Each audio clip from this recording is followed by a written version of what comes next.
Hello, नमस्कार प्यारे बच्चों, आइकॉनिक क्लासेस में आप सभी का स्वागत है। तो आज इस वीडियो में हम बात करने वाले हैं राजस्थान बोर्ड क्लास 9th के जो 7 मार्च को इंग्लिश का पेपर हुआ है उसकी आंसर की। तो चलिए शुरू करते हैं। तो सबसे पहला जो क्वेश्चन आया था वो आपके ये जो पेसेज का है। इसमें यहाँ से आपसे 4-5 क्वेश्चन ये पूछे गए थे, तो इन सभी क्वेश्चंस के आंसर क्या-क्या होंगे? तो सबसे पहला क्वेश्चन है the Statue of Liberty was presented to United State of America is. तो पहला इसका जो आंसर होगा वो होगा द पीपल ऑफ फ्रांस, यानी कि ऑप्शन नंबर ए जो है वो इसका करेक्ट आंसर हो जाएगा कि स्टैच्यू ऑफ लिबर्टी जो है वो कहाँ से जो गिफ्ट की गई थी अमेरिका को, तो द पीपल ऑफ फ्रांस इसका ऑप्शन नंबर ए इसका करेक्ट आंसर हो जाएगा। उसके बाद बात करें क्वेश्चन नंबर 2 की the actual figure of the Statue of liberty is made of, तो इसमें ऑप्शन नंबर बी हो जाएगा कि वो कॉपर का बना हुआ है। फिर उसके बाद जो अगला क्वेश्चन है the height of the Statue of liberty is, तो इसका ऑप्शन नंबर ए आंसर हो जाएगा 151 फीट की जो है उस स्टैच्यू ऑफ लिबर्टी की हाइट है। अगला क्वेश्चन जो होगा उसमें आपसे पूछा गया है कि the Statue of Liberty was sent to America in, तो जो स्टैच्यू ऑफ लिबर्टी अमेरिका को भेजी गई थी वो कैसे भेजी गई थी? तो वो छोटे-छोटे पीसेस में भेजी गई थी, यानी कि इसका option number B correct answer हो जाएगा। उसके बाद बात करें क्वेश्चन नंबर 5 की the statue was officially presented to the American people by the, तो कब ये जो है वो प्रेजेंट किया गया था? तो इसमें ऑप्शन नंबर ए आ जाएगा एंड ऑफ अक्टूबर 1886, इसका option number A correct answer हो जाएगा। फिर उसके बाद बात करें क्वेश्चन नंबर 6 की, तो यहाँ पर the Statue of Liberty was installed on, तो ये कहाँ पर इंस्टॉल की गई है?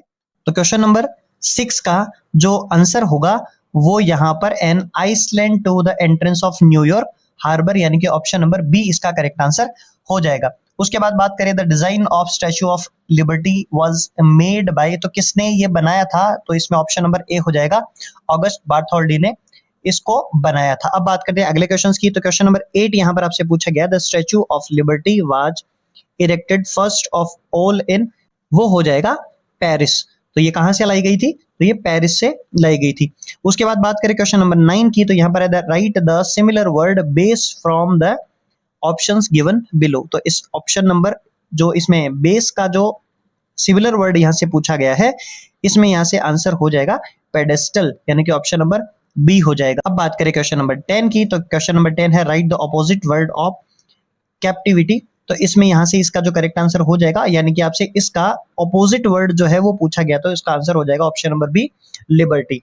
तो ये टोटल पहले जो पैसेज है उसके 10 क्वेश्चन के आंसर हो जाएंगे। उसके बाद बात करें अगले पैसेज की, तो अगले पैसेज में यहाँ से आपसे जो क्वेश्चन पूछे गए हैं वो सारे वेरी शॉर्ट टाइप क्वेश्चन पूछे गए, तो इन सब के आंसर यहाँ पर जो है इसमें से आपको पढ़ के लिखने थे। तो पहला क्वेश्चन है what was the narrator's friend, तो नरेटर का जो फ्रेंड है वो क्या था? तो यहाँ पर लिखा गया है कि एक फिलोसोफर जो है वो उसका दोस्त था, तो यहाँ पे इसका करेक्ट आंसर हो जाएगा फिलोसोफर। फिर उसके बाद बात करें अगले क्वेश्चन की, तो यहाँ पर लिखा है कि what did narrator's friends have, तो नरेटर के फ्रेंड के पास क्या क्या था? तो यहाँ पर लिखा गया कि एक थर्मोमीटर और एक और था जिसको हम क्या बोलते हैं, बैरोमीटर के नाम से जानते हैं, तो वो दोनों यहाँ पर इसके पास थे। दो इंस्ट्रूमेंट उसके पास थे, एक थर्मोमीटर और दूसरा क्या होगा, बैरोमीटर, इसका करेक्ट आंसर हो जाएगा। फिर अगले क्वेश्चन में पूछा is there any instrument to discover an unpleasant disposition in a person, तो इसका आंसर हो जाएगा नहीं, ऐसा कोई इंस्ट्रूमेंट नहीं होता है। फिर उसके बाद बात करें अगले क्वेश्चन नंबर 4 की, explain about his two legs, तो यहाँ से क्वेश्चन में इसमें लिखा गया कि one of his leg was remarkably handsome while the other was crooked and deformed, तो इसके दोनों ये जो यहाँ पर हो जाएगा one of his leg was remarkably handsome the other by some accident was crooked and deform, मतलब उसके एक पैर में तो सही था लेकिन दूसरे पैर में प्रॉब्लम थी। ऐसे ही करके इसमें से आपको यहाँ से आंसर्स इसके चुनने थे। बात करें क्वेश्चन नंबर 10 की, इसमें find the word from the passage, that means last जो क्वेश्चन होगा इसमें यहाँ से आपसे पूछा गया कि एन इंस्ट्रूमेंट मेजर टेम्परेचर, क्योंकि ये जो ऊपर वाले क्वेश्चन नहीं है तो आपको यहाँ से सिलेक्ट करने थे, लेकिन क्वेश्चन नंबर 10 यहाँ से पूछा कि एन इंस्ट्रूमेंट मेजर टेम्परेचर, तो टेम्परेचर मेजर करने के लिए क्या इंस्ट्रूमेंट हम यूज में लेते हैं? तो थर्मोमीटर इसका करेक्ट आंसर हो जाएगा, हम थर्मोमीटर इसमें यूज करते हैं। बात करें क्वेश्चन नंबर बी की, तो इसमें पूछा गया कि instrument used in forecasting weather, तो वेदर किससे चेक किया जाता है? उसके लिए आंसर हो जाएगा बैरोमीटर, तो ये इसके दोनों के आंसर हो जाएंगे। अब बात करें लास्ट जो यहाँ से जो क्वेश्चन पूछे गए थे, तो ये क्वेश्चन वही हैं जो हमने हमारे चैनल पर जो वीडियो अपलोड कर रखा है उसी के क्वेश्चन है। तो इसमें आपसे क्वेश्चन नंबर 3 जो पूछा गया था उसमें आपसे यहाँ पर पूछा गया कि आप हॉस्टल में रहते हैं और एक write a letter to father telling him about your hostel life, तो हॉस्टल लाइफ के बारे में यहाँ से आपको बताना था, इसके लिए आपको लेटर लिखना है। फिर उसके बाद बात करें इसके और में जो क्वेश्चन दे रखा, राइट ए फॉर्मल ईमेल, जो जिसमें आपसे क्या था कि arrange a lecture on how to use computers, इसके लिए आपको एक ईमेल लिखना था। तो इसका आंसर आपको लास्ट में पीडीएफ में मिल जाएगा। और यहाँ से आपसे क्वेश्चन में पूछा गया कि राइट है debate on topic heavy load of school bags should be band. और यहाँ से जो क्वेश्चन पूछा गया है उसमें आपके SUPW कैंप में जो है वो क्वेश्चन यहाँ पर लिखना था कि उसके बारे में यहाँ से पैराग्राफ लिखना है।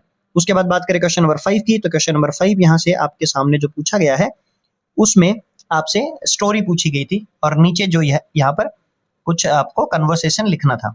अब बात करें क्वेश्चन नंबर 6 की, तो ये क्वेश्चन बड़े इंपॉर्टेंट थे। क्वेश्चन नंबर 6 यहाँ से आपसे पूछा है कि द सन, फिर उसके बाद शेट, ये ब्लैंक था, और इन द वेस्ट, तो यहाँ से इसका आंसर हो जाएगा सन सेट्स। तो यहाँ जो आंसर आएगा इसकी जगह आ जाएगा sets, the sun sets in the west. उसके बाद अगला क्वेश्चन है I was thirsty so I drink, तो यहाँ से DRANK इसका करेक्ट आंसर हो जाएगा, जो से क्वेश्चन नंबर 2 है उसका। बात करें क्वेश्चन नंबर थर्ड में, तो सी फिर ब्लैंक शी इज राइट, तो सी थिंक्स आ जाएगा, यहाँ पे एस लग जाएगा, थिंक्स हो जाएगा। और क्वेश्चन नंबर 4 है वी, और यहाँ से डू आपसे पूछा गया है, तो we blank do it tomorrow, तो we will do it tomorrow यहाँ पर हो जाएगा। तो क्वेश्चन नंबर 4 में हो जाएगा we will do it tomorrow. बात करें क्वेश्चन नंबर 7 की, तो यहाँ से पूछा fill in the blank with the correct relative pronoun, तो यहाँ से रिलेटिव प्रोनाउन पूछा गया है। तो रिलेटिव प्रोनाउन में सबसे पहला क्वेश्चन है कि I gave all the money, I gave all the money, यहाँ से व्हेन और दैट में से एक चुनना था, तो यहाँ पे दैट जो है वो करेक्ट आंसर हो जाएगा। और इसका जो सेकंड क्वेश्चन है इसमें पूछा है द हॉर्स, फिर blank I selected won the race, तो यहाँ पर हो जाएगा which, the horse which I selected won the race. बात करें क्वेश्चन नंबर 8 की, तो यहाँ से पूछा fill in the blank with the appropriate prepositions, तो यहाँ पर आपको प्रीपोजिशंस लिखने थे। तो इसका जो क्वेश्चन नंबर 8 है यहाँ पर हो जाएगा टीयर्स रोल्ड डाउन, फिर उसके बाद क्या आ जाएगा फ्रॉम हिज आईज।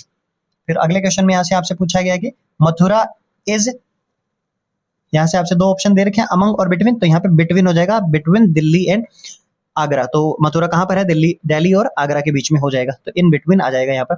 बात करें क्वेश्चन नंबर इसकी थर्ड की, तो हिल इज अबव, तो यहाँ पर is above on the fields, भाई हिल कहाँ होता है, ऑन द नहीं होता है, अबव द फील्ड्स होता है, तो यहाँ पर ये इसका करेक्ट आंसर हो जाएगा। बात करें क्वेश्चन नंबर 9 की, तो यहाँ से क्वेश्चन नंबर 9 में पूछा है ही इज, तो जो आगे क्या लिखा है ओल्ड मैन लिखा है, तो AEIOU से अगर कोई वर्ड स्टार्ट होता है तो वहां पर एन लगता है, तो he is an old man now, ये इसका करेक्ट आंसर हो जाएगा, तो यहाँ पर एन आ जाएगा। क्वेश्चन नंबर सेकंड आपसे पूछा गया कि they went to buy some groceries, तो यहाँ पे एनी ग्रोसरीज नहीं आएगा, सम ग्रोसरीज आएगा। फिर उसके बाद क्वेश्चन नंबर थर्ड है he made so many excuses, तो यहाँ पे ये इसका करेक्ट आंसर हो जाएगा।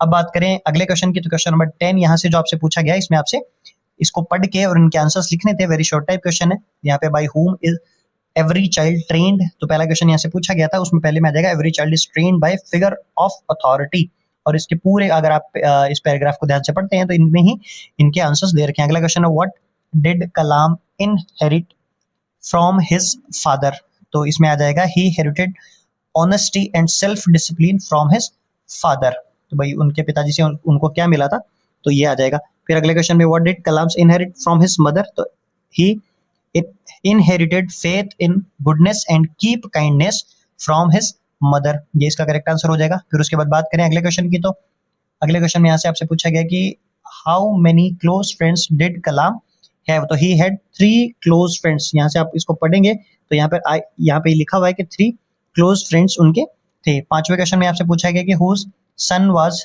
रामानंदा शास्त्री, तो रामानंदा शास्त्री जो हैं वो किसके सन थे, तो वो पक्षी लक्ष्मण शास्त्री के पुत्र थे।